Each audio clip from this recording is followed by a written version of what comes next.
Hello, this is Uncle Jim. Sorry for the last video. I had a little rant, impulse rant, and from now on I'm going to wait a few hours before I do my rants so I can think about it and not be all jacked up and stuff. It might work in a fight when you're jacked up and pissed off, but it's not so good for videos. And it can be bad, which it was, so I deleted it. All right. Today I want to chronograph some 6-shooter Texan bullets in 380. He made this beautiful mold, the SST 6-shooter Texan 356 98 RNFP. Alright, so these come out to be, oh man, what were they, 99? These are about 99.4 grains with my alloy. And I'm going to use mixed brass. All right, and then randomly thrown on a powder measure to see if we can get decent consistency with the chronograph. Also, it's going to be in 2 guns, so a shorter, tiny pocket pistol and a little bit longer bursa. So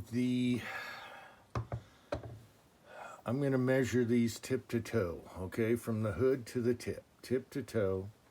The Ruger is 2 3/4 inch. Are we focused? All right, 2 3/4 inch barrel versus 4 1/4 inch barrel tip to toe. All right. This is the threaded version, so this Bursa has a longer barrel, and we'll see what the difference is. Now, in the little Ruger, the chamber is a little pickier than the Bursa. The Bursa doesn't give a squat, but I keep hitting my bipod here. So we're looking at point for the plunk test in the Ruger, 0.965. Okay, for a plunk test in the Ruger. All right. Make sure it comes out. And if you're over crimped, you could jam into your lance. So that's why I like to do this. All right. Something a gauge will never tell you, especially with lead bullets. All right, so. Okay, so on the little Ruger pocket pistol, it's got me back into 380 because my son bought one and then I bought one. And it is just so tiny and holds so many rounds, 10 plus 1 or 12 plus 1. I had to have one just for the pocket and a backup gun. Summertime shorts, it's just awesome. And I haven't had any problems with either. So Teresa Blowen just got one and did a video. His first magazine had some jams. I'm thinking the magazine springs just stiff. Just load them up for a while. And it was putting too much pressure on your slide there. If you had it fully loaded and jacked it in without it racked first. That's my theory. I don't know. I'm not there. Okay, and for Teresa Blowen, I told him to make sure to lube the very top rails of the front on the frame here. You'll see a little silver there on the rails, and it's a good spot to lube, and maybe just put a little grease on those 2 ends, and that'll stop doing that. So there's my advice there. All right, so we have mixed brass, and the brass is different, and they're all kinds. And I noticed loading it, it's different. You have thickness, overall lengths. This is just once, twice fired range brass. And so the other thing about the Ruger versus the Bursa is the Ruger will eject brass like sideways, forward, and over your shoulder. So it's harder to catch in a brass catcher. So we'll see if I can angle my brass catcher there. I'm just going to shoot 5 of each. And with this bullet, those are the lengths that it likes with this particular bullet. I used all Lee dies and the cone cedar die, which this is more almost a bowl, but it's a flat point. And it worked fine. It didn't distort the bullet. These bullets are semi-hard. You know, it's the first casting with these. So anyway, I just want to, this is going to be a light target load, so you don't beat up your gun. And so they're not probably going to go very fast, but we're going to see what the difference in the two barrel lengths is. So 2 3/4 tip to toe versus 4 1/4. And we'll see what happens. All right, so instead of beating up my Dillon, which always has Winchester 231 powder in it, I went to the Lyman Brass-Smith powder measure, and that worked out awesome, and just threw the charges on that. All right. Okay, so the other day I did an entire video on how to load cheap and simple and bulletproof without screwing up. However, that would just get deleted from YouTube and I'd get my channel deleted again, so I decided not to post that. But for the powder charge here, I use the Brass-Smith powder measure. I always make a ring here that I can just put back on my powders, and so whenever I have something in here or I empty it, I know what was in there last before I clean it. And with Winchester 231 in this case, every powder's different. I use a sacrificial shell here. In this case it's a 38 to throw the charge and test them first and weigh out several. I make sure I beat it up and tap that powder down whenever I start, and then throw a few chargers to make sure it's weighing perfectly, up to 10 maybe. On this, with Winchester 231, every powder is different. It works dead on every time. If I go up and 2 down like that, and do the same stroke every time, and it comes out with the perfect powder charge, which I weighed each until I got it ready, and then I just threw them all like that. All right. All right, the beauty of the tray is you can look at everything. Like I said, they're primed, they're flared, and so now that I got my powder throw perfect, I'm going to use the same stroke every time. And another thing you look for is any kernels that fall on the tray. You can see that also.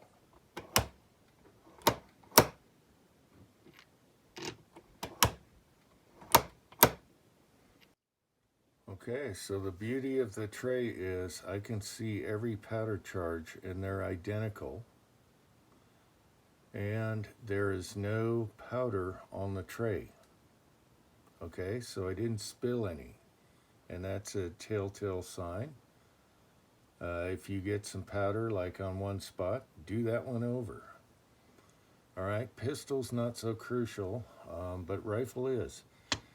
As long as you're throwing your charges precisely the same way.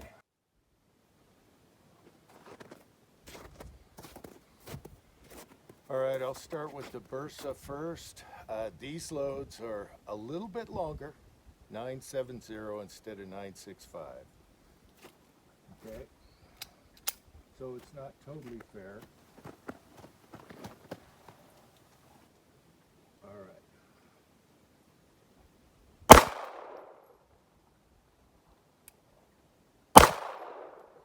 Are we picking up? I think we picked up one.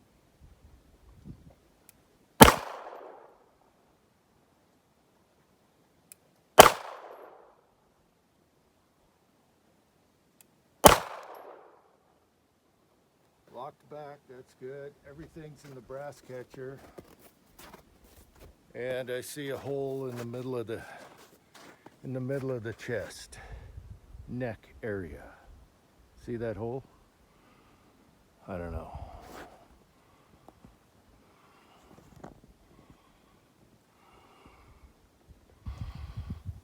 Maybe not. The Ruger's gonna be worse. It's a pocket pistol at this range. All right. All right, it looks like we got ugly numbers.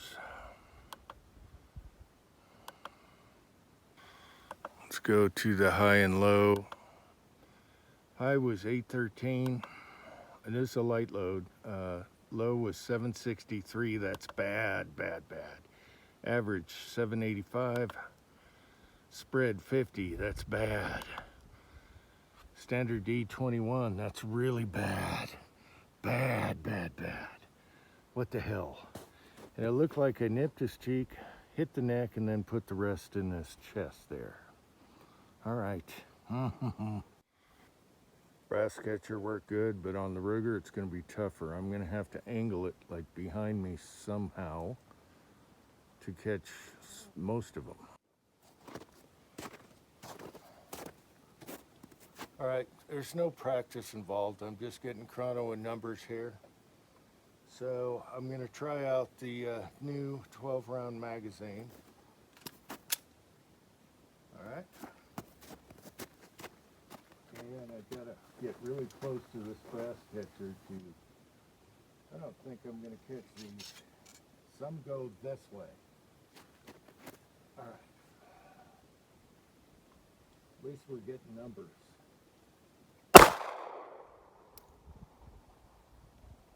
Nope, lost the brass. 718. 718.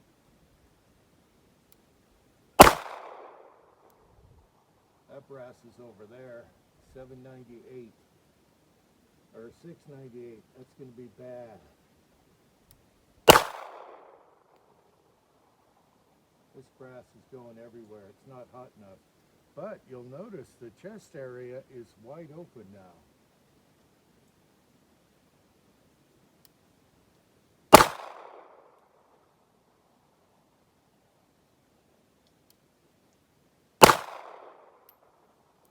Well, we got our chrono numbers, but it's bad. But the brass is all over the place. The last one just flopped. It's not really a warm enough round to jack them all to the right. I got one in front of me, I got one to my right, I got one to my left. Who knows what? It locked back. That's good. It's just a light practice load. I did knock out the chest area. Let's see. You see there's a bigger opening there. Now this Ruger, like everyone I've seen, the front sight's a little tall, so it shoots a hair low. So I was aiming at the neck, and you can see the hole there. Put a few in there. That's good for a pocket gun at this range. I should be closer, people. Uncle Jim with a pistol, I should be way closer than this. All right. Okay, the little Ruger seated slightly shorter, and I think that's where we need to be. 720, 725, 745, bad. 698, real bad. 718. High was 745. Low was 698. Average 721. Spread 47, that's bad. Standard D 16. All right, we got a little better with the little shorter overall length. Brass all looks good. As a matter of fact, I did a little mod to the Ruger so it doesn't scrape your brass. I did a video on that, or ding your brass, and the brass looks really good right now, but it's a light load. All right, we'll turn off the cat. This one has 1,000,000 lives. Oh yeah, all right. Okay, that wasn't bad. The little Ruger did pretty good today.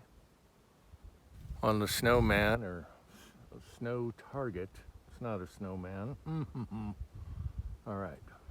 I lost one piece of brass. I will find it. Otherwise, the snowblower will someday.